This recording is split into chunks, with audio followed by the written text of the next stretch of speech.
Okay, Boom fans, we got some more bowling balls to take a look at. Today we're going to look at the Envision, the Ebonite Envision Pearl. Get my glasses off, my old man glasses.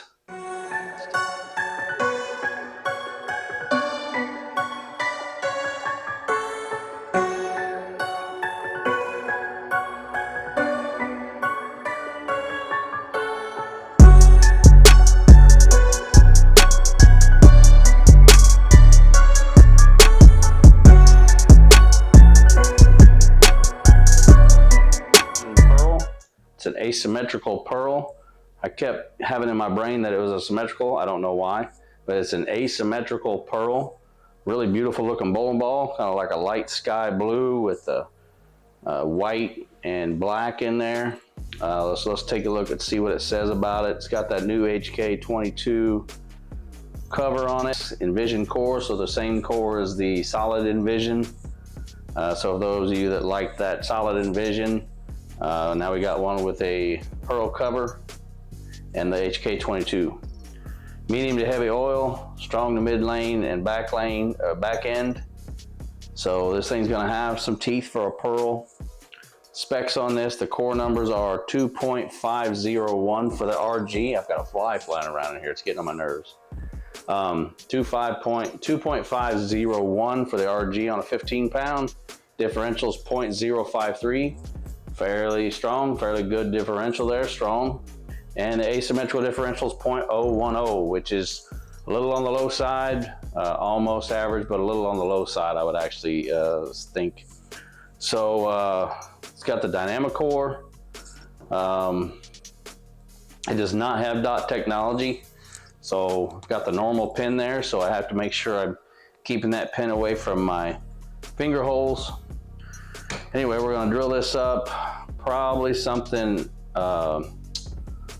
typical for me, I would say.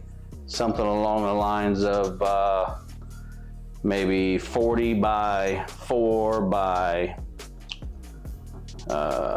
50, 40 by 4 by 50. I like that. We'll go with 40 by 4 by 50. So, all right, let's get to laying it out.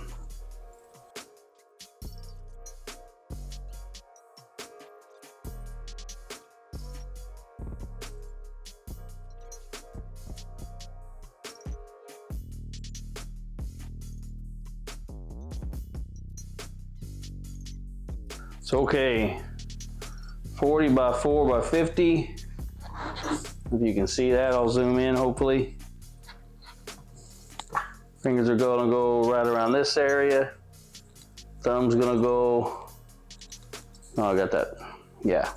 Finger's gonna go there, thumb's gonna go down here, fingers here, thumb here. And that's gonna be my layout. So remember, on an asymmetrical ball, we don't pay attention to the CG. This ball just happens, the CG lines up outside the line of the mass bias and the pin. The only thing we consider on an asymmetrical ball is the pin and the mass bias that's down here. So I don't know if you can see that. Hopefully you'll get a chance so I can zoom into that CC, but that's gonna be the layout, and then we'll get a chance to look at it after it's done. So time to get to drilling.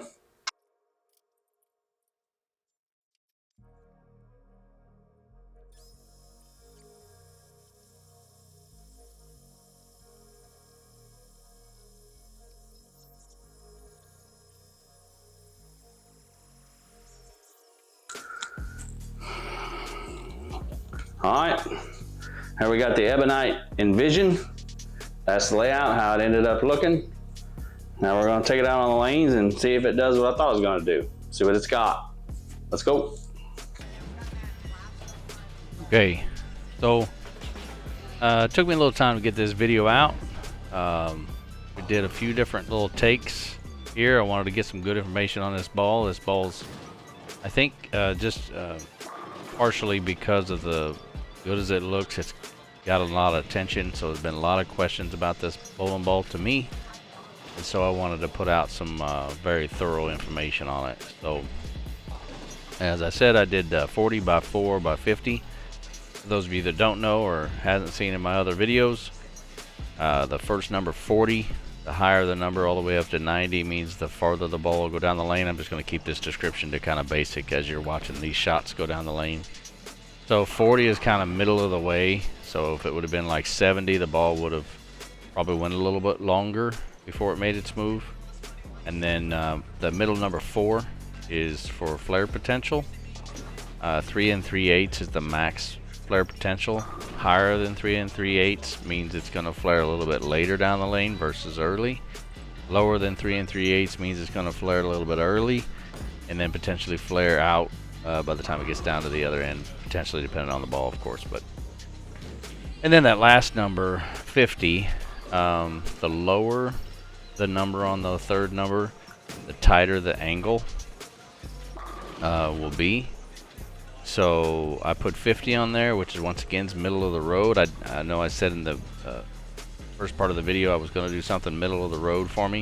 And that's exactly for me what this layout is. It's middle of the road. I've been going with a lot of low angles, sharp angles with a lot of my layouts, and I wanted something not so sharp. So I went with 50 on my back number there. So there's that.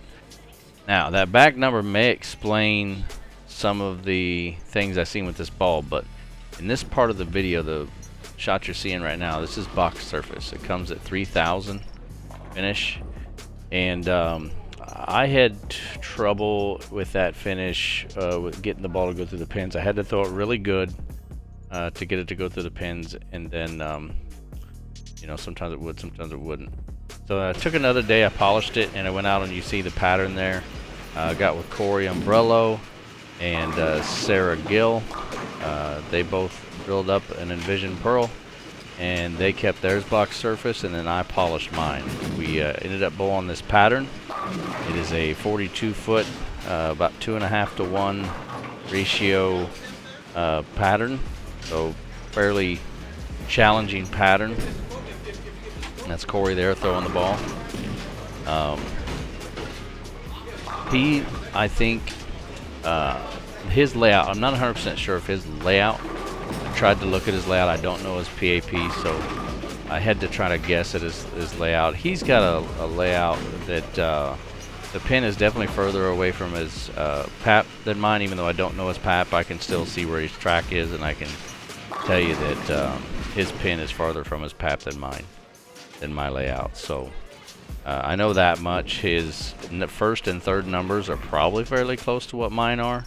Not very much different. So probably the only difference in the layout of his is that pin to PAP distance. So what I've seen in this ball, and the thing that I was a little off on what I was guessing, and it doesn't necessarily mean it's a bad thing, it just means my guess was a little wrong, is it's a little slower rounded at the break point than I expected. Now here's him throwing the Columbia 300 top speed, and you can see, even though the top speed comes shiny, which sometimes shiny means more hook, in this instance it's exactly what it is, it's more hook. The top speed is definitely stronger.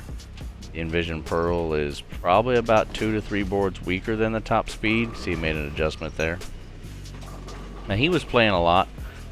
I don't want to say wrong here. We'll see again where he's throwing here. I was trying to see where he's zone on the lane here. That's what I thought. Was that about 14 or 13 at the arrows? 14-ish out to about, what, 9?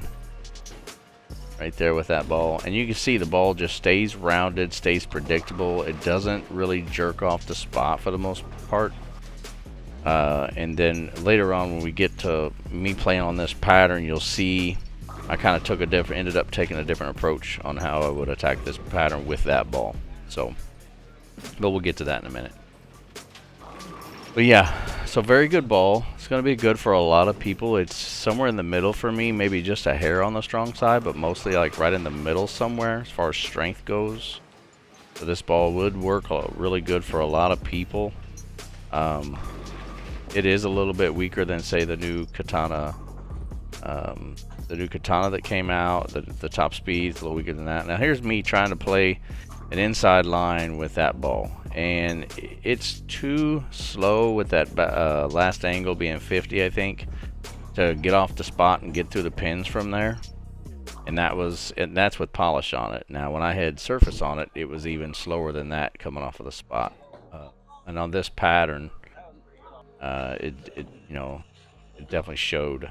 I ended up changing lines here. That touched about 2 board right there. and it just pops off the spot. Now that one, and you can see with those higher back angles, when you don't have to change direction as much, you'll really see the ball read off the spot. Now they were laughing at me because they didn't think that part of the lane was going to be playable on that pattern. And there's Sarah. She didn't believe me either. They thought I was crazy for playing that line.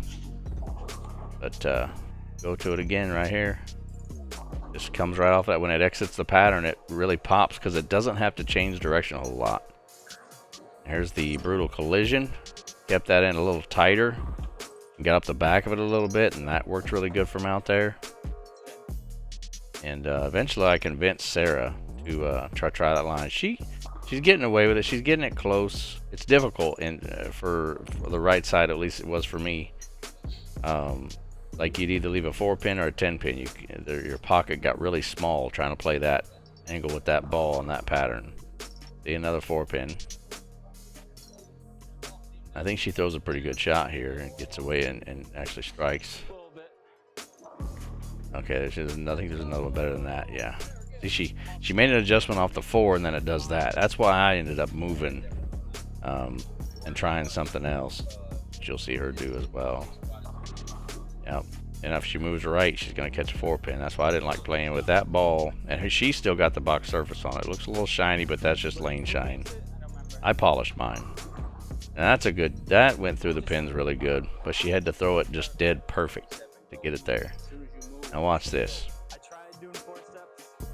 Get outside, ball walks in, goes right through the pins. And she's surprised. She shouldn't be surprised. I told her it was going to work. Look at that, right off the 2.